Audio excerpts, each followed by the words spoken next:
Alright, what's up, you guys? Welcome to another episode of SHARKNEWZ XTRA. As today, we're going to kind of go back to a previous release of McFarlane Toys Batman Forever figures. Now, as the month of October is still in full swing, and what better way than to anticipate for the Halloween spirit than to talk about a movie figures or even the movie, where it actually showcases Halloween in one of the scenes. There's a particular scene where Alfred opens the Wayne Mansion, and these two kids, or three or whatever, they're all saying trick or treat, and therefore Batman Forever is a Halloween movie. So we know that McFarlane Toys has recently just pumped out a lot of Batman figures or Batman figures from certain movies.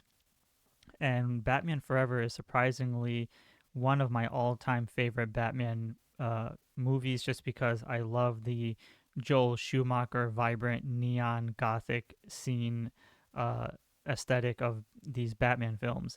So when McFarlane Toys announced that he was doing Batman Forever figures, you can bet your ass I was so damn excited. I also own the original 1995 Kenner figures, which were probably one of my all-time favorite uh, Batman figures growing up, and I played the hell out of them while watching the VHS tape. So I figured, why not? Let's take a look back at these figures since we know that McFarlane Toys is losing the DC license at some point next year. So why not kind of just look back at Batman figures and we'll see how great these figures are because again, it's one of my favorite movie properties to date in terms of Batman franchises. So up first, let's get this one out of the way because, or you know what? No, let's do Batman first. So first of all, rest in peace, Val Kilmer. I think he's probably one of my favorite Bruce Waynes to date, just because he just fit that whole aesthetic of billionaire playboy. But here we have the Batman figure, and he does come with all these signature gadgets, alternate hands, a stand, and a card.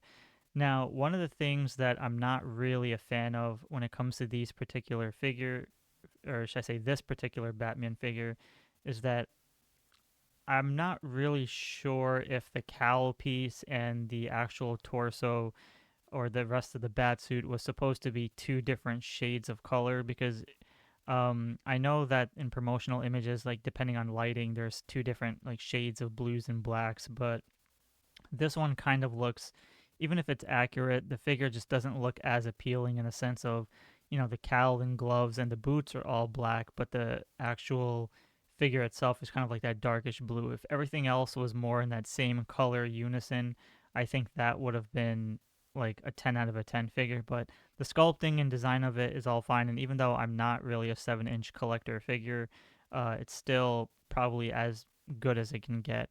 I know there's another Batman figure from Batman Forever that McFarlane Toys has done in the past in regards to a 6 pack, which I guess we'll take a look at in a little bit. But this one does fit the aesthetic pretty well, and he kind of does have that Val Kilmer face again, but the cowl piece is not really one of my favorites, but it's fine. But the rest of the suit though is freaking awesome. Like, and plus it has the cloth cape, and that's what just makes it sick. So this is a great addition into the line. And one of the things I really, really, really do like about this line is that McFarlane Toys did a Build-A-Figure, whereas this Build-A-Figure had the bat, the Nightmare Bat, which showcased during a behind the, or should I say, a scene that was cut from the film because it was way too dark and scary for children. So in the extended cut or like the other version of the Batman Forever film, the darker, edgier version, we did see a Nightmare Bat kind of haunting Bruce Wayne through, I believe, the mirror, or he finds it in the cave, etc., etc. So uh, this is basically the build a figure, and that looks the detail of it is terrifying and awesome at the same time. So very impressive. And next, before I do, let me just quickly take a look at the 6 pack of Batmans because just by looking at this, I believe this one, well, that's George Clooney. this one kill. I think it's this one. So this one is the Batman Forever version, but from the 6 pack. So you can see that they actually colored it.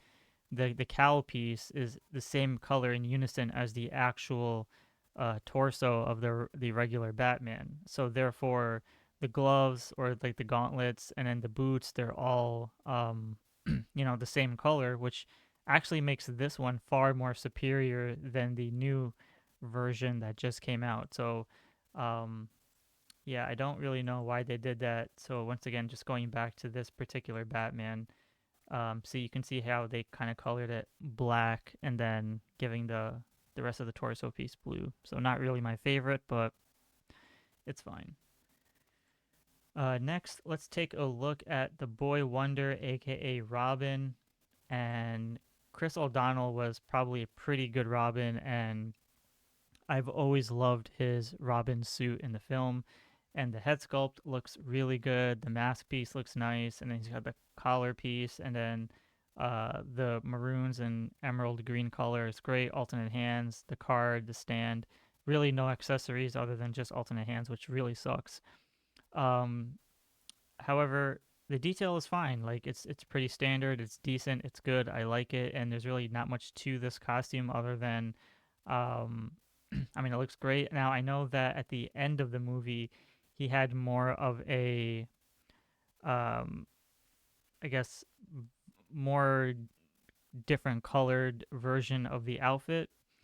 And I would have wished that McFarlane Toys did that version as well, but since he didn't, I guess it's okay. But this still fine, and he has the Chris O'Donnell head sculpt, which is great. I mean, I love it. And you got the R logo there, the abs. Thankfully, he doesn't have the bat bulge that a lot of toy companies do, or even the Hot Toys version had. So this one's a little more PG for everyone. So this is another great addition into the line. And he does come with the Nightmare Bat wing, which is the additional piece for the Build-A-Figure.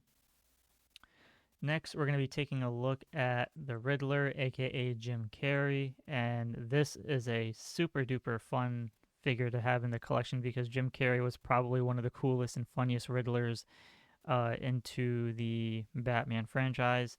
It definitely has that Jim Carrey smirk that is freaking awesome. The whole torso is really just the green spandex with the black question marks, so that's freaking great, and there's really nothing else to it.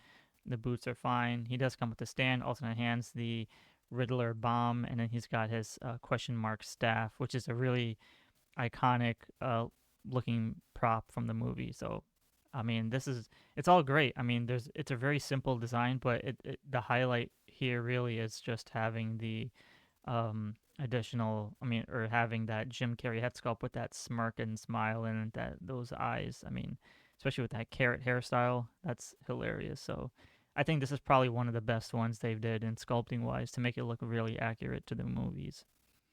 And then there was also another, I guess, game over suit for the Riddler, where near the end of the film he had, the white outfit with the green question marks and then kind of the more of a crazier hairstyle. His staff kind of got an upgrade, the question mark staff with some other, guess, gold trims on it, but same basic figure. Just the color schemes were kind of inverted to white, and the black question marks are kind of like chromed out black. Sorry, chromed out green, which looks very nice and shiny. I mean, this is a great one to have in the collection too because this was his outfit during the end of the movie, so you can't go wrong with that. Very good one to have. I can't for the life of me find a better photo of this particular figure. And this version comes with the torso and legs of the Nightmare Bat.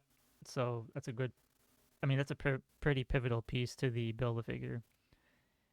Then we have Two-Face, aka Harvey Dent, aka Tommy Lee Jones, and this is an okay figure. I think the highlight really is the torso or the actual suit because that looks freaking awesome with the tiger stripes. Um, the purples, the yellows, and red ties and stuff. So it's very, very accurate, which I do love. The head sculpt, not necessarily Tommy Lee Jones esque, but they tried. I mean, at least the other the human portion of it. The other half, where it's like the pinkish, like I think that looks freaking great with all these sculptings and stuff. And I remember in the film he actually had like acid thrown on his face, which was hilarious. And Batman was sitting there in the court. um, but yeah, otherwise he does come with the card. He comes with a card, alternate gloved hand and regular hand in a stand. He does come with a, I guess, flipping coin. Doesn't really look like it, but so it's kind of like looks like the coin's in motion. Looks kind of stupid, but that's fine. Yeah, I mean, pretty much it. Like, it's a solid, very solid looking figure. I like it. And the detail, again, on the whole torso of the suit piece, the zebra, I guess it's zebra stripes or tiger stripes, whatever.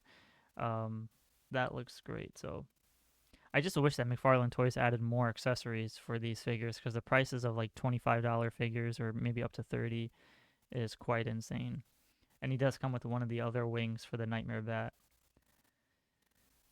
Next, or last but not least, we have Alfred, which is a very welcoming addition into the line because I think this is the first time we've ever gotten an Alfred figure for Batman Forever. Like, in terms of, we've had other Alfred figures from like the cartoons and stuff, but to have an actual Alfred actor, that is freaking great. Like, he's such a great Alfred. I mean, he's probably the best Alfred in my opinion.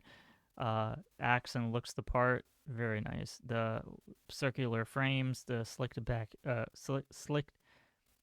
gray hairstyle, and then the classic butler suit, the white gloves, really awesome. And then you have the stand, and then the card.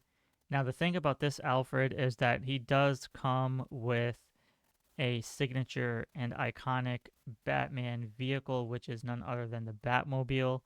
Now, I believe there's two versions of this Batmobile, which I did not include the other. I believe it's a glow in the dark version.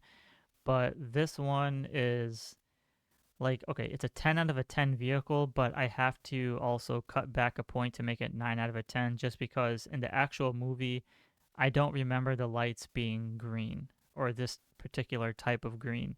I remember they were always like either blue or slight red with some oranges, but I've never seen this green color in the movie. Unless there's a scene in it, then let me know. I'll go check it out. But from based off of memory, I do not remember this green color one bit. So I think if the interior lights were actually blue, it would have been 100% like an instant buy. But because they're green, it sort of takes away from the vehicle, and it's very like it's disappointing that they couldn't just do a more accurate version of the Batmobile. But I guess that's fine. Otherwise, the entire vehicle though is well designed and built, and I love it. So, and again, this is like two variants. This is the regular version, and then there's the glow in the dark version, or yeah, something like that.